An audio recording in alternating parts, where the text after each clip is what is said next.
Bueno, empezaremos con la explicación de ejercicios de primera ley de la termodinámica. Quien les habla, la ingeniera Noemí Bustacara.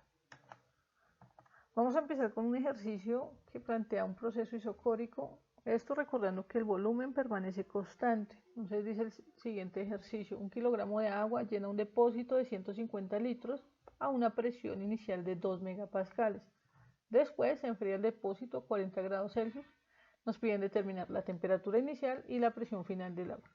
Como nos podemos dar cuenta, es un depósito, es decir, es un recipiente rígido, es decir, que no va a cambiar el volumen. Por lo tanto, el volumen inicial y el volumen final dentro de este sistema termodinámico permanecerá igual. Las consideraciones iniciales que tenemos son las siguientes. Para el estado 1 no conocemos la fase del sistema termodinámico, solo sabemos que es agua. Conocemos la presión, que son 2000 kilopascales. La temperatura 1 tampoco la conocemos. Y el volumen específico saldrá de la división del volumen total, que son 150 litros, es decir, 0,15 metros cúbicos, sobre la masa. La masa no la está dando por acá el enunciado. De esa división, entonces, encontramos que el volumen equivale a 0,15 metros cúbicos sobre kilogramo. Con estas dos variables ya podríamos definir las otras propiedades del estado. Para el estado 2, ¿qué tenemos? De igual manera, tampoco conocemos la fase, no conocemos la presión, pero el enunciado nos está dando la temperatura de 40 grados Celsius y el volumen lo conocemos porque es el mismo volumen 1. Recordando que es un proceso isocórico porque estamos hablando de un depósito. Ya con eso, entonces vamos a hablar de la definición de variables del estado. Tenemos nuestro estado 1 por acá. Empezaremos a dibujar el diagrama presión-volumen. Identificamos la campana de vapor. Identificamos el punto crítico del agua, que se encuentra a 373,95 grados Celsius y una presión de 22.000. Ahora empezamos a graficar las dos variables que nos dan. La presión, 2000 kilopascales. Trazamos nuestra línea por acá, esta que está punteada, 2000 kilopascales. Pero ¿cómo reconocemos las otras variables? Para ello vamos a las tablas de vapor de agua saturada. Vamos a 2000 kilopascales e identificamos esas propiedades. Como nos podemos dar cuenta, la temperatura de saturación a 2000 kilopascales corresponde a 212,38 grados Celsius. Luego identificamos lo que es el volumen del fluido, que está por acá, 0,01177, y el volumen del gas, 0,099587. ¿Eso qué nos indica? Que el volumen del estado 1 estará hacia la derecha de estos dos valores que tenemos aquí. Por lo tanto, trazamos una línea de 0,15 y donde se interseca la propiedad de 2000 kilopascales junto con la del volumen, aparecerá nuestro estado 1.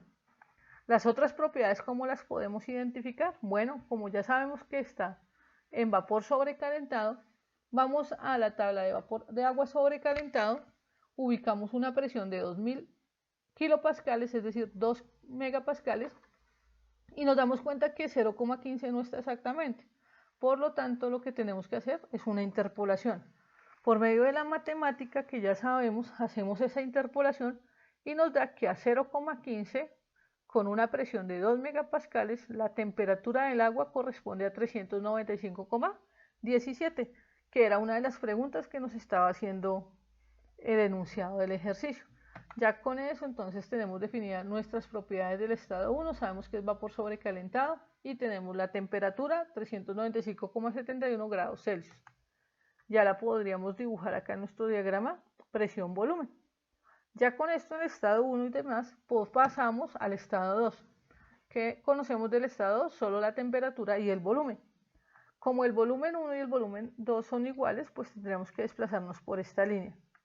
Pero para identificar realmente dónde está el estado 2, vamos a la tabla y buscamos el agua saturado a 40 grados Celsius. Graficamos nuestra isoterma a 40 grados Celsius.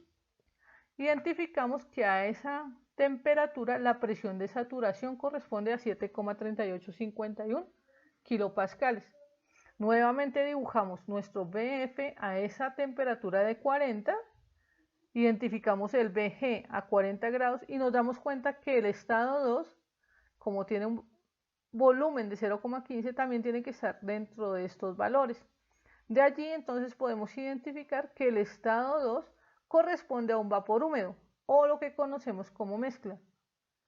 Entonces acá ya terminando tendríamos vapor húmedo, tendríamos una presión final de 7,3851, una temperatura de 40 grados Celsius y el volumen que también nos lo estaban dando. Ya con eso entonces podemos darnos cuenta que nuestro proceso es isocórico, no está aplicándose trabajo. ¿Por qué? Porque el trabajo es la integral de P por dB y al no haber área debajo de la curva de este proceso entre estado 1 y estado 2, quiere decir que el trabajo es cero.